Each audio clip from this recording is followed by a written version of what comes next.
नमस्कार. राधाकृष्ण सगळ्यांनाच माहिती आहे. राधाकृष्णाची जोडी आणि सगळ्यांना आवडती जोडी असणार. मला तर फारच आवडते राधाकृष्णाची जोडी. त्यांचं ते अगदी निखळ प्रेम ऐकून खूप मनाला असं एकदम छान वाटतं. तर असं कल्पना करा की हा कृष्ण सगळ्या त्याच्या सख्या म्हणजे त्याच्या मित्रांना म्हणजे गोपींना सगळ्या गोपींना आणि गायींना घेऊन यमुना तीरावर आला आहे. आणि यमुना तीरावर बसून तो हातात बासरी घेऊन ओठाला त्याने बासरी लावली आणि बासरी वाजवतोय. तर ह्या पाव्याची धून, ह्या पाव्यातले मधुर स्वर ते गोकुळात पोचतात आणि गोकुळात राधेला ते ऐकू येतात. आणि जसं राधेला ते ऐकू येते तेव्हा ती तिच्या सख्यांना सगळ्यांनाच बोलवते आणि कळतं तिला की हा कृष्ण बासरी वाजवत आहे. तर त्या पाव्यातल्या मधुर स्वरांनी त्या ओढीने ती राधा आणि तिच्या सख्या म्हणजे गोपिका सगळ्या यमुना तीरी धावत येतात कृष्णाची बासरी ऐकायला.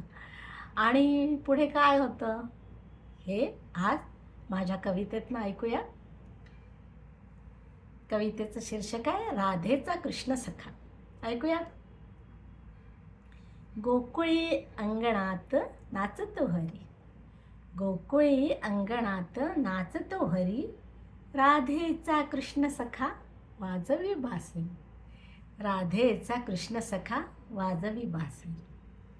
यमुना तीरी गोपिका आल्या घाई, यमुना तीरी गोपिका आल्या घाई, ऐकूनी पावा कृष्णाचा गबाई, ऐकूनी पावा कृष्णाचा गबाई. यमुनेत उसळल्या हर्षलहरी, यमुनेत उसळल्या हर्षलहरी, राधा सुखावली बघून श्रीहरी, राधा सुखावली बघून श्रीहरी, राधेचा कृष्ण सखा वाजवी बासरी. कटीवर शोभे पीत पितांबर, गुलाबी जरीकाठी शेला खांद्यावर, कटीवर शोभे पीत पितांबर, गुलाबी जरीकाठी शेला खांद्यावर, अलगद मुरली अधरावरी, अलगद मुरली अधरावरी, ऐकूनी मुरली धुन राधा बावरी, ऐकून मुरली धुन राधा बावरी, राधेचा कृष्ण सखा वाजवी बासरी.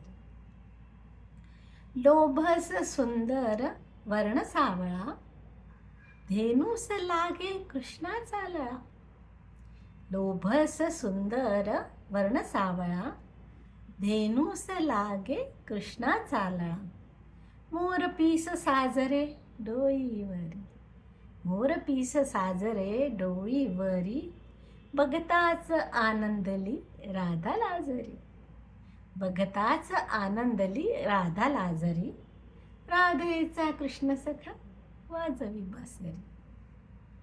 घंटा वाजे मंदिरी घुमतो नाद, घंटा वाजे मंदिरी घुमतो नाद, बासुरी धून देते तयास साध, बासरी धून देते तयास साध, सुगंधित सुमनाने भरल्या घागरी, सुगंधित सुमनाने भरल्या घागरी, धूपदीप गंधांचा सुवास गाभारी, धूपदीप गंधांचा सुवास गाभारी, राधेचा कृष्ण सखा वाजवी बासरी. गोकुळी अंगणात नाचतो हरी, राधेचा कृष्ण सखा वाजवी बासरी. कविता आवडल्यास लाईक शेअर कमेंट जरूर करा आणि चॅनलला सबस्क्राईब करा. धन्यवाद.